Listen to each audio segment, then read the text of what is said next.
Hello students, I am Ajipal sir from Vivekanand Senior Secondary School, Bani.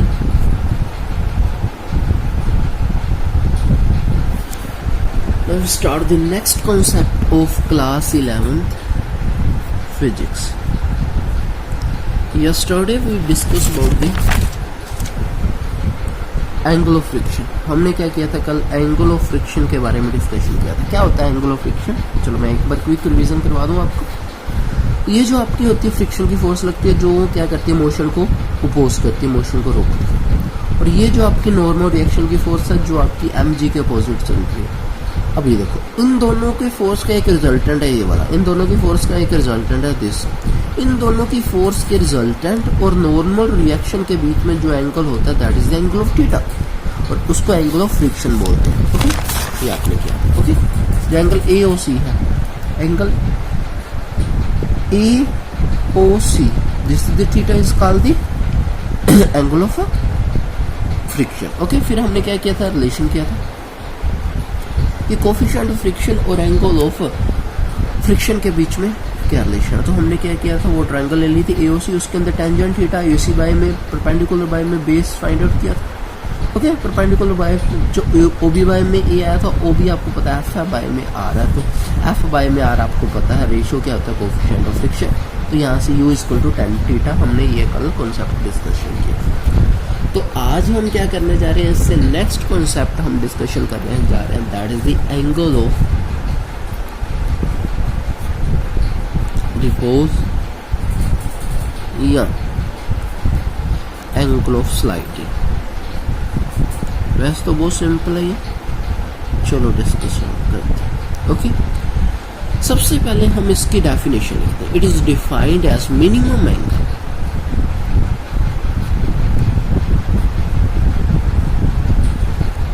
It is defined as minimum angle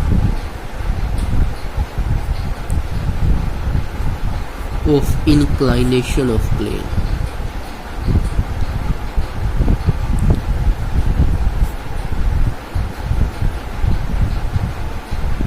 With horizontal. मैं definition आपको पहले क्यों करवा रहा हूँ? क्योंकि आपको समझ लगेगा कि इंक्लाइनेशन, ये भी देखो ये आपका हॉरिजॉन्टल प्लेन है, ये आपका इंक्लाइनेशन प्लेन है जिसके ऊपर कोई बॉडी पड़ी हुई है. ओके, तो इस इंक्लाइनेशन प्लेन और इस हॉरिजॉन्टल प्लेन के बीच में जो एंगल होता है that is the angle of repose या angle of sliding. It is defined as minimum angle of inclination of plane with horizontal. Okay, such that a body placed on the plane just begun to slide down the incline. Okay, जो body है जिस plane पे धीरे धीरे नीचे आना शुरू हो रही है. ओके, इसको अल्फा से रिप्रेजेंट करते हैं. It is represented by alpha. Okay, इसको अल्फा से रिप्रेजेंट करते हैं. और ये किसकी चीजों पर डिपेंड करता है? Factors on which alpha depend. किन किन चीजों पे अल्फा डिपेंड करता है? चलो फर्स्ट लिखते हैं मटेरियल पे और सेकंड लिखते हैं nature of the material in contact. Okay, nature of material, तो जो मटेरियल आपस में टच में उनका नेचर क्या है और वो मटेरियल किस चीज़ के बने हुए हैं उन पर डिपेंड करेगा. ओके, चलो अब हम क्या करते हैं? डायग्राम बनाते हैं और उस डायग्राम से आपको रिप्रेजेंट करवाते हैं. देखो हमने क्या किया? एक हॉरिजॉन्टल सरफेस ले ली और एक हमने क्या किया? इंक्लाइंड प्लेन ले ली. इंक्लाइंड प्लेन के ऊपर हमने क्या रख दी? कोई ऑब्जेक्ट रख दी.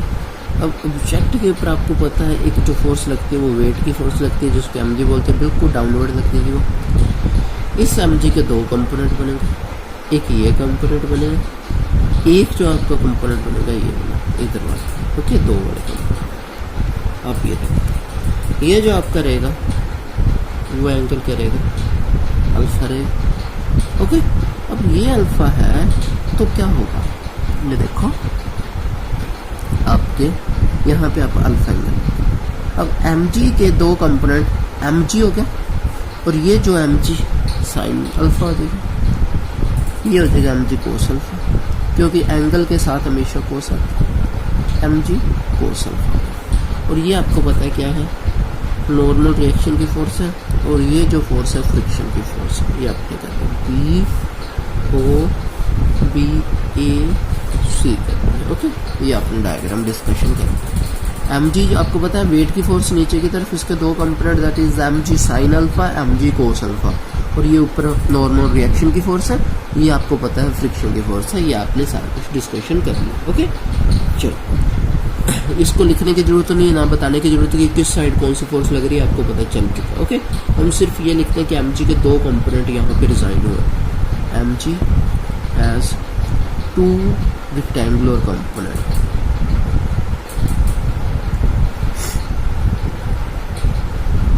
दो रेक्टेंगुलर कंपोनेंट बने हैं mg के, एक बना mg साइन अल्फा, एक बना mg कोस अल्फा। अभी देखो मैं आपको बताऊँ, आपको पता है कि फ्रिक्शन इधर लग रही है, मेन टू सेंटर जो हमारी एक्चुअल के अंदर जो फोर्स है उस डायरेक्शन में लगेगी, तो ये तो फ्रिक्शन अपोजिट लग रही है, फ्रिक्शन हमेशा अपोजिट लगती है, मतलब वो मूव इधर को कर रहा है, मतलब ये नॉर्मल आपकी फोर्स होगी। ओके, जो साइन से हम करेंगे, कहने का मतलब है कि जो साइन अल्फा जितनी इधर लग रही है उतनी ही फ्रिक्शन की फोर्स लग रही है ना पीछे की तरफ, तो ये फ्रिक्शन की फोर्स के बराबर होती है। और ये फोर्स जितनी नीचे की तरफ लग रही है, मतलब कहने को ऊपर रिएक्शन की फोर्स भी उतनी, क्योंकि इक्वल और अपोजिट होती है फोर्स, ये आपको अच्छे से पता है। अब आपने क्या किया, ये इक्वेशन फर्स्ट आ गई, ये इक्वेशन सेकंड आ गई, दोनों इक्वेशन को क्या करना, हमने डिवाइड कर देना। डिवाइड करते जब हम डिवाइड करेंगे तो एफ बाई में आ जाएगा, और यहाँ से mg भी कट जाएगा, mg कट जाएगा, साइन बाय में cos, that is the tan alpha आ गया। ओके, तो mu is equal to the tan alpha. Okay, ये आपको समझ आ गया। तो भी देखो ये दोनों इक्वेशन के अंदर आपका क्या आया, मैं आपको एक चीज बताता हूँ, दोनों इक्वेशन के अंदर आया कि mu is equal to the tangent alpha is equal to the tangent theta, क्योंकि टेंजेंट अल्फा आया तो पिछले कॉन्सेप्ट में टेंजेंट थीटा के बराबर आया, तो अल्फा अल्फा के बराबर आ गया। कहने का मतलब है हमारा जो अल्फा रहेगा वो म्यू के इक्वल रहेगा, ये आपने याद रखना है। ओके, ये आपको समझ आ गया। ओके, तो I hope you understand. Okay, चलो नेक्स्ट हम देखते हैं, नेक्स्ट हमारा कॉन्सेप्ट है एक्सेलरेशन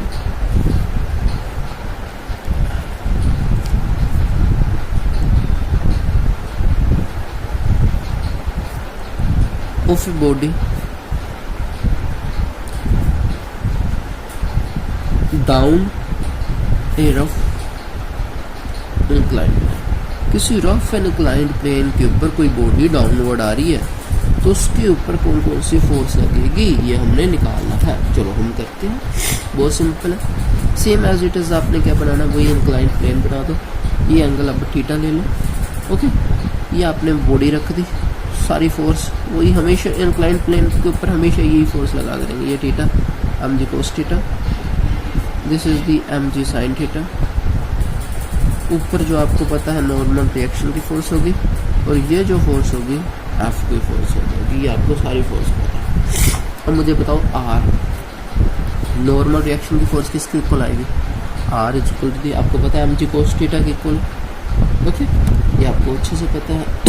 अब अगर वो बॉडी क्या कर रही है, डाउन आ रही है, कहने का मतलब ये फोर्स ज़्यादा हो जाएगी उस कंडीशन के अंदर और फ्रिक्शन की फोर्स कम हो जाएगी। अब आपको पता है ये दोनों बराबर होती जो बॉडी रुकी हुई थी, मतलब कहने का जो फोर्स है ये बॉडी ये फोर्स ज़्यादा होती, कहने का मतलब जिस फोर्स से वो नीचे आ रही है वो मैं mg sin theta minus friction की फोर्स होगी। ओके, ये आपको अच्छे से पता है।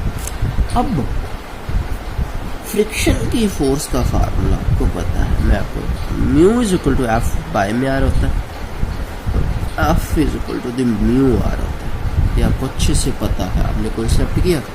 चलो पुट करो, F is equal to the mg sin theta minus mu R, ये आपने कर दिया। ओके, और जो बॉडी है वो मूव कर रही है, मतलब काइनेटिक फ्रिक्शन है तो म्यू के आ जाएगा, ये आपको पता चलेगा। ओके, अब हमने क्या करना है ये आपको कॉन्सेप्ट समझा गया। आपने क्या करना है, एफ का फार्मूला लेना। एफ आपको पता है किसको इक्वल होता है, M A mass into acceleration, ये तो मेन फार्मूला, और ये आपकी फोर्स है जो आपने कैलकुलेट की है, तो ये फोर्स इसकी इक्वेट कर रखनी है अपने, चलो रख दो। That is the M A is equal to the M G sine theta minus mu के। अब देखो आर की वैल्यू हमारे पास है, ये आर की value M G cos put करो, M G cos theta put करते। अब एम इधर भी है, इधर भी है, इधर भी है, कट गया, सभी में कॉमन लेके इनसे। ए जो है वो क्या देगा, जी इधर भी है, इधर भी जी कॉमन ले लिया, साइन थीटा माइनस म्यू के कोस थीटा। ये आपका कॉन्सेप्ट था, ये आपने निकालना था। ओके, तो ये आप